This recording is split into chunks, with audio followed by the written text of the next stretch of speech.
Estamos de regreso en Café Plus en esta jornada de día martes. Nos vamos a ir a la conversación y para eso también vamos a saludar a nuestro invitado del día de hoy porque queremos enfocarnos durante esta mañana en temas de economía energética y también en temas de sostenibilidad, los efectos de la descarbonización en nuestro país, cuáles vendrían siendo sus desafíos. Hay mucho para poder indagar en esta materia y por lo mismo queremos profundizar sobre este tema junto al profesor titular del Departamento de Ingeniería Industrial y de Sistemas de la Escuela de Ingeniería de la Universidad Católica. Nos acompaña durante esta jornada Ricardo Raineri. ¿Cómo está, Ricardo? Bienvenido a Café Plus. Muy buenos días. Muy buenos días, Victoria. Gracias por esta invitación para conversar de un tema siempre, digamos, tan interesante como es la transición energética y cómo Chile y la región están abordando esta materia. Oye, y qué bueno además poder contar con usted, además en estos temas tan importantes, pero también porque hemos estado con algunos aspectos de contingencia que le quería consultar, a ver si es que podemos hacer una introducción brevemente con eso también respecto a su mirada frente a lo que fueron los cortes de energía y que además ahora hay anuncios también de que, bueno, se viene un nuevo sistema frontal, posiblemente ya para este día jueves, que traería nuevamente vientos, que traería granizo y eso lógicamente la población generó un poco de nerviosismo frente a que puedan existir nuevos cortes de energía eléctrica. Usted además fue ministro también, ¿cierto?, en estos temas y por lo mismo quería preguntarle ahí un poco su visión frente a lo que ha estado ocurriendo, a toda esta controversia que se ha generado por los cortes de luz. Hay familias que hasta hace poco estaban todavía sin el suministro y lo que podría pasar frente a este tema. Bueno, tema complejo. Yo creo que primero siempre hay que partir, digamos, lamentando la situación que han tenido que enfrentar miles de familias, miles Mm. de usuarios de la red eléctrica, eh, empresas, pymes, el comercio, ¿cierto? Que han estado varios días, digamos, sin suministro eléctrico. ¿Ya? Es Sí. una situación que generalmente genera disrupciones importantes en la vida, en las familias. Muchos enfrentaron pérdidas importantes, digamos, las familias en sus hogares, problemas con los alimentos, los refrigeradores, muchos se perdieron, ¿cierto? ¿Ya? Y días de estar sin luz, eventualmente en algunos casos hasta sin agua, porque el suministro de agua Mm. depende de bombas eléctricas. Ya entonces una situación muy compleja que ha tenido que vivir la población. ¿Ya? Sí. Habiendo dicho eso, ¿ya? Bueno, tenemos que darnos cuenta que el sistema frontal que enfrentamos fue algo inusual. Cierto. No tenemos experiencia o registro, por lo menos, digamos, cercanos de que hayan existido vientos de 120 y en la zona de Concepción incluso mayores en la ciudad de Santiago, ¿ya? O sea, un sistema frontal nuevo para nosotros, ¿ya? De una magnitud e intensidad que no teníamos memoria, ¿ya?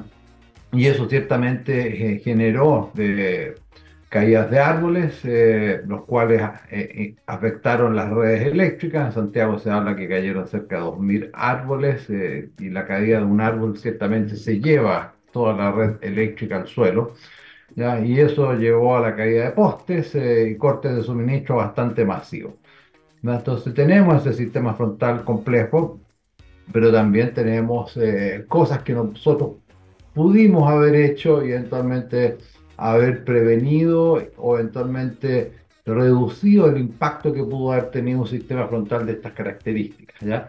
Y Mm. eso pasa por los trabajos que siempre uno debe hacer de cara al invierno, ¿cierto? O sea, Sí. finales de febrero, marzo, ya sabemos que se nos viene el invierno encima y nosotros vemos, no sé, pues las ardillitas se preparan, juntan comida para el invierno. Y nosotros de la misma manera deberíamos prepararnos para enfrentar un invierno que va a ser lluvioso.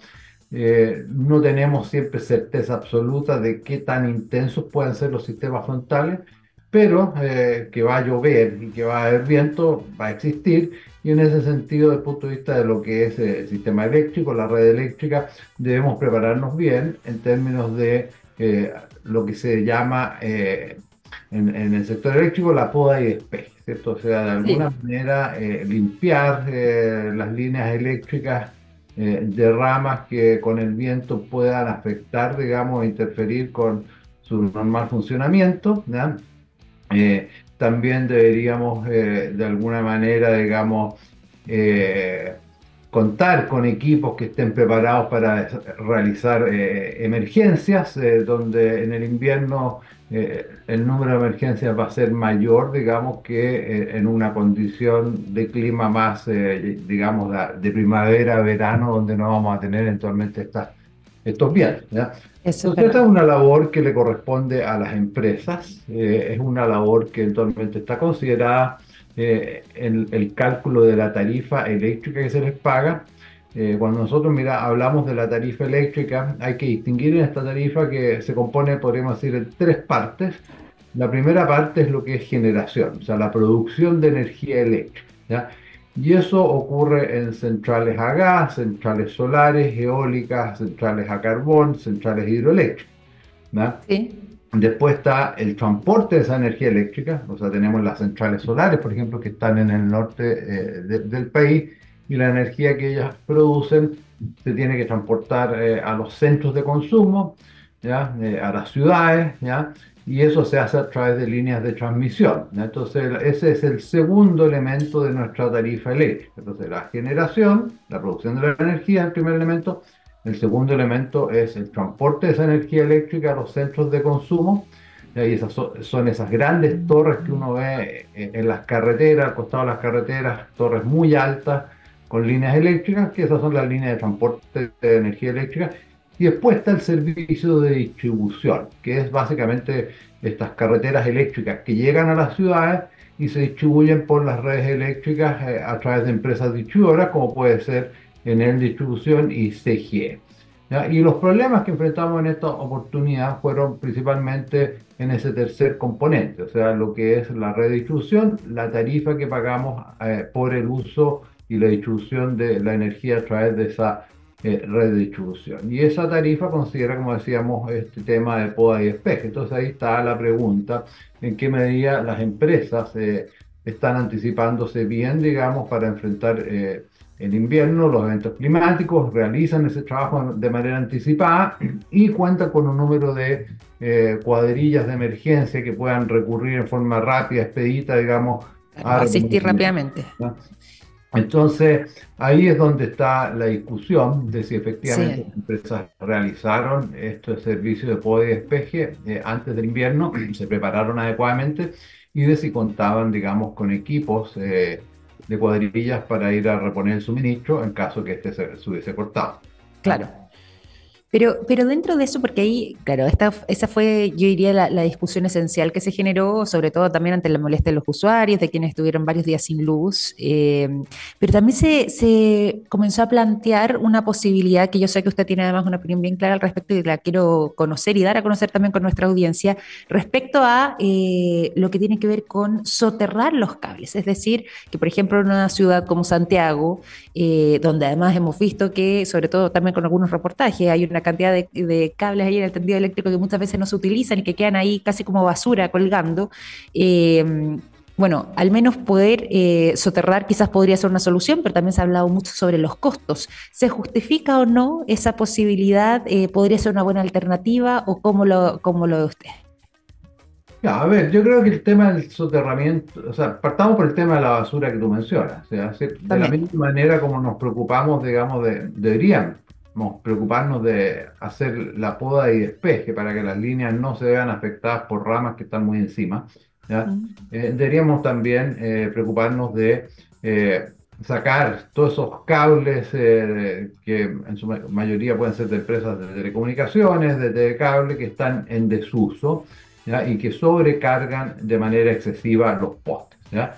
Mm. Entonces hay un trabajo pendiente ahí, hay un reglamento que lleva muchos años que no se ha promulgado, ¿ya? Entonces esa basura, esos cables que sobrecargan los postes, digamos, y que están en desuso, siguen ahí y ciertamente tienen que haber también incidido en este temporal que se enfrentó en Santiago en términos de botar postes por una presión del viento muy fuerte, con rollos de cables muy grandes, digamos, que eh, no era necesario que estuvieran ahí. ¿Ya? Entonces, ahora, respecto al tema de soterrar los cables, eh, va a depender, digamos, de la zona. Si nosotros miramos las grandes ciudades, hay sectores en los cuales las redes eléctricas, las redes de telecomunicaciones son subterráneas, ¿cierto? O sea, cuando hablamos de Mm. subterráneas, estamos hablando de llevar estas redes a que sean subterráneas y no aéreas, o sea, que no estén en un poste con cables que uno ve ahí colgando, ¿cierto? Ya, eso, las redes subterráneas tienen costos que pueden ser 5 a 7 veces mayores que lo que es una red aérea. Bastante elevado, pues. Entonces, estas redes subterráneas eventualmente se pueden justificar en zonas donde tú tienes una alta densidad de población ¿Ya? o hay condiciones, llamémoslas, particulares que recomienden el soterramiento del cable desde el punto de vista, digamos, que técnicamente pueda no ser recomendable que estas redes sean aéreas. ¿Ya? Las redes subterráneas también tienen sus riesgos, digamos, que son distintos a Sí. los riesgos de las redes aéreas. O sea, reparar una red aérea es mucho más rápido que reparar una red subterránea, ¿ya? Y al mismo tiempo una red subterránea puede estar expuesta a inundaciones, ¿ya?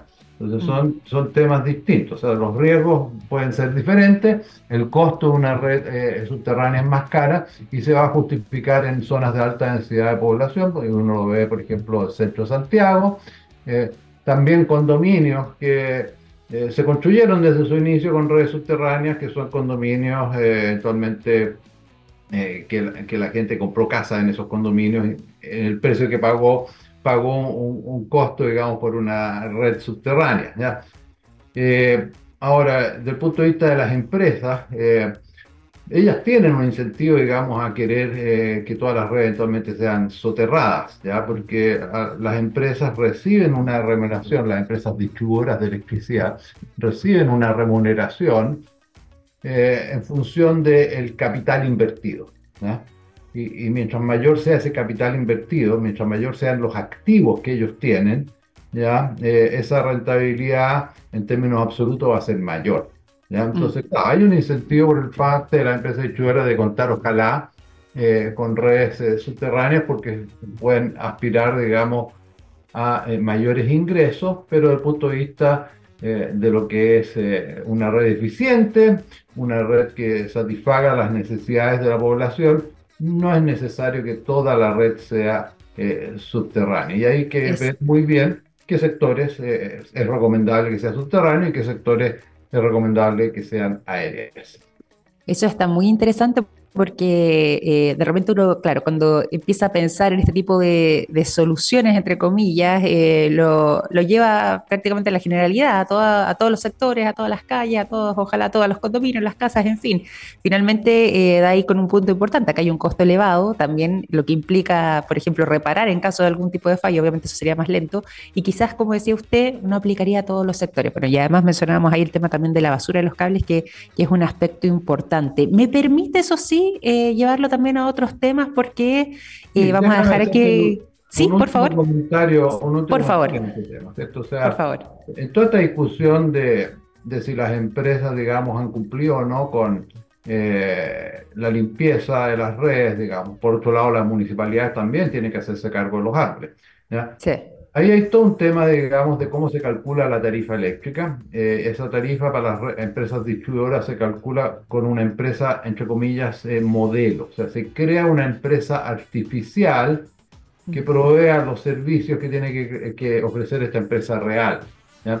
Entonces, esa empresa artificial es la que de alguna manera se le calcula que tiene que contar con cierta cantidad de cuadrillas de emergencia, mm, tiene que hacer cierta cantidad de trabajo en poda y despeje, ¿ya? Entonces, ahí hay un tema, digamos, de si realmente el cálculo tarifario que se ha venido realizando en los últimos años da cuenta de la situación real que están enfrentando las empresas en términos de que si se les está remunerando adecuadamente para que ellas puedan realizar la poda y despeje que tienen que realizar para mantener una calidad de servicio en eventos, digamos, que ahora eventualmente pueden ser más extremos. ¿Ya? Y también por otro lado, la otra parte de esto, es revisar si las multas a las cuales están enfrentadas estas empresas son multas que de alguna manera generan el incentivo correcto para que las Claro, empresas realmente inviertan en las cosas que tienen que hacer, como es la poda de pesca y contar con cuadrilla de emergencia.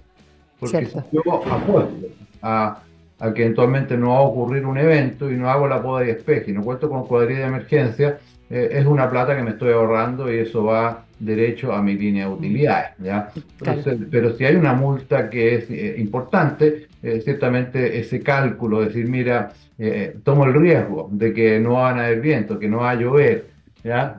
Y no cuento con cuadrilla de emergencia y no hago la poda de despeje, ciertamente una multa alta va a evitar que entremos en ese incentivo perverso a ahorrarse algo de plata, con el riesgo de degradar la calidad de servicio que reciben los usuarios. absolutamente, absolutamente de acuerdo también con ese punto de vista. Y ahora sí lo voy a llevar, Ricardo, a otros temas porque no quiero dejar pasar lo que fue su asistencia, ¿cierto?, a esta última conferencia internacional de la Asociación Internacional de Economía de la Energía que se realizó en Estambul y también fue parte de la conferencia internacional del capítulo latinoamericano que se realizó en Río de Janeiro. Ahí estuvieron conversando sobre los efectos de la descarbonización. Cuéntanos un poco lo que fue esa experiencia, pero también hacia dónde apuntan hoy por hoy los principales desafíos que tenemos como país frente a esa materia, teniendo siempre en la mente además esta meta que nos hemos puesto como país también respecto a la descarbonización de nuestro territorio. Bueno, son dos conferencias muy interesantes. Una es la Asociación Internacional de Economía de la Energía, que organiza todos los años una conferencia que va rotando entre distintos países. Este año ocurrió en la ciudad de Estambul, al final del mes de junio. Ya van expertos, gente de la academia, de las empresas, de gobiernos, digamos, de distintos países. Una conferencia bastante grande que ha contado con más de 700 personas durante 3 días ahí convocados, donde Mm. la idea, digamos, es compartir experiencias, compartir información respecto de el desarrollo de los mercados energéticos, los desarrollos tecnológicos, los desafíos regulatorios, geopolíticos, etcétera. Entonces es una conferencia, yo diría, muy interesante en la cual uno de alguna manera se pone al día de para dónde va el tema energético a nivel global, ¿no? Global. Y después está la conferencia latinoamericana, que es parte de la misma asociación, ¿ya? Pero con un enfoque más en los desafíos de América Latina. Ya, yo diría que a nivel global todos están mirando el cómo hacen una transición energética hacia a contar con una matriz energética que sea más sostenible, ¿cierto? Con menores emisiones de dióxido de carbono. ¿Ya? Y ahí uno va viendo cómo los distintos países han ido enfrentando estos desafíos. Tenemos que entender que Chile es un país que ha sido pionero en varios aspectos. En primer lugar, en los años 80 fue pionero en la desregulación de los mercados energéticos. Ujú. ¿Ya? Fue seguido, digamos, por Inglaterra y después otros países, pero Chile fue uno de los primeros, o el primero, digamos, donde partió la desregulación de los mercados energéticos. ¿Ya? Entonces tenemos bastante experiencia, tenemos bastante conocimiento de cómo funcionan los mercados energéticos y también tenemos bastante conocimiento de qué cosas funcionan y qué cosas no funcionan y en qué estamos, cuáles son nuestros temas pendientes, ¿ya? Que no necesariamente se resuelven muchas veces más por temas políticos que por temas económicos, regulatorios, de saber qué es lo que hay que hacer. ¿Ya? Ahora, yo diría que la parte más interesante de esta conferencia, en particular, por ejemplo, el capítulo latinoamericano, ¿ya? ¿Sí? Es que ahí uno ve que en otros países se está discutiendo temas que nosotros ya enfrentamos. ¿Ya? Entonces es interesante ver, digamos, cómo en países de la región hoy día están con discusiones de temas que ya nosotros vivimos, para bien, para mal, lo Claro. resolvimos para bien o para mal, ¿cierto? Entonces es tremendamente valiosa la discusión de ir intercambiando experiencias. Ahora, desde el punto de vista de los desafíos hacia una transición energética, digamos, para contar con una matriz que sea con menores emisiones de CO2, son enormes. Yo diría que son desafíos enormes. Hay que pensar que hoy día, a nivel global, cerca del 80% de la energía que consumimos viene de combustibles fósiles. O sea, hablemos carbón, petróleo, gas. ¿Ya? Y solo un 20% más o menos viene de energías renovables, principalmente por el lado eléctrico, que podría ser hidroelectricidad, energía solar, eólica, geotermia. ¿Ya? Entonces, en ese contexto, el cómo a nivel global vamos a sustituir ese 80% no es menor, es un tema que no es menor. A nivel global se consumen hoy día cerca de 100 millones de barriles de petróleo al día. Entonces, eso Altísimo. es una cantidad enorme de consumo de petróleo. Entonces, ¿cómo lo vamos a Sí. sustituir? ¿Cierto? O sea, hay posibilidad de sustituirla y yo creo que ahí hay que ser consciente de que eh, quizás va a tomar mucho tiempo poder sustituir eso y a lo mejor el camino más adecuado es seguir trabajando en el desarrollo de nuevas tecnologías que de alguna manera permitan ir reduciendo las emisiones de CO2. ¿Ya? Mm. Uno de los principales eh, aportantes de emisiones de CO2, ¿cierto? Es el sector transporte, ¿ya? Los autos, ¿cierto? Los camiones, ¿ya? Y las tecnologías de hoy día que tenemos son mayoritariamente transporte en base a petróleo, a gasolina, ¿ya?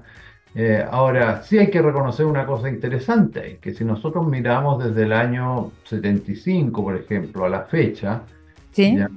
La eficiencia del parque automotriz ha aumentado prácticamente en 3 veces, ¿ya?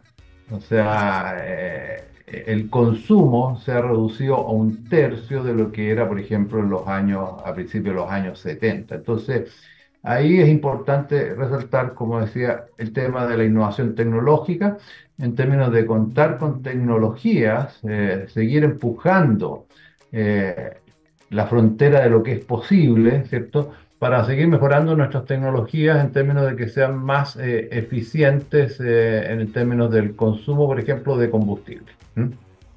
Mm. Qué interesante porque ahí nos da muestra de un poco lo que tenemos por delante, hacia dónde estamos apuntando y también poder comprender de alguna manera las decisiones que se han estado tomando frente a esta materia. Finalmente, y un poco también a modo de cierre, de conclusión, ¿cómo cree que estamos avanzando entonces también en lo que tiene que ver con los temas de seguridad y accesibilidad energética, a propósito también un poco de lo que conversábamos antes, y que puedan comprenderse también dentro del marco o del contexto que está actualmente enfrentando nuestro país en materia de eficiencia también? Sí, yo creo que desde el punto de vista de seguridad energética, hay que entender que Chile es un país que no contó, digamos, con grandes recursos fósiles, o sea, es un país que prácticamente no tiene petróleo, tuvo muy poquito en algún momento, hoy día prácticamente nada, algo de gas que permite abastecer el consumo de gas principalmente en la zona de Magallanes, pero que también es poquito. ¿Ya? Entonces nosotros siempre hemos sido un país que hemos importado la mayor parte de la energía que consumimos. ¿Ya? Y eso Mm. nos ha expuesto enormemente, digamos, a los vaivenes de los mercados internacionales, alza en el precio del petróleo, cuando los países miembros de la OPEC, la Organización de Países de Productores de Petróleo, se ponen de acuerdo para reducir la producción y hacer subir el precio. Entonces hemos estado muy expuestos a los riesgos geopolíticos en el sector de los hidrocarburos. Y Mm. desde que tomamos este camino, digamos, de ir avanzando hacia el uso de energías renovables, principalmente del sector eléctrico, ¿cierto? Hemos ido reduciendo nuestra dependencia. No es que estemos aislados de los vaivenes internacionales, pero ciertamente fluctuaciones, por ejemplo, en el precio del petróleo, nos pegan un poquito menos hoy día de lo que nos podrían haber pegado años atrás, ¿ya? Entonces, Bien. desde el punto de vista de seguridad, yo creo que el tema de la seguridad energética es algo de lo cual existe mayor conciencia. Del punto de vista, digamos, sector eléctrico, gas, distribución de gas, después de la crisis que vivimos de gas con Argentina, se generó mayor conciencia, después del terremoto que tuvimos el año 2010, se generó mayor conciencia, y hoy día ciertamente con todos los eventos climáticos se está generando mayor conciencia de la Sí, importancia de la seguridad energética y el construir un sistema energético que sea más resiliente, ¿ya? Y ahí sí. hay un trabajo regulatorio, ¿cierto? O sea, el cómo construimos esto, ¿ya? Ciertamente requiere o sea, requiere un análisis fino a nivel regulatorio, ¿ya? En términos de definir dónde hay que hacer los ajustes al modelo, dónde hay que hacer las correcciones, para de alguna manera lograr los consensos eh, a nivel político que sean necesarios. Pero todo parte desde un trabajo técnico, un trabajo regulatorio, desde la economía y la ingeniería para ir avanzando, digamos, en definir qué cosas hay que hacer.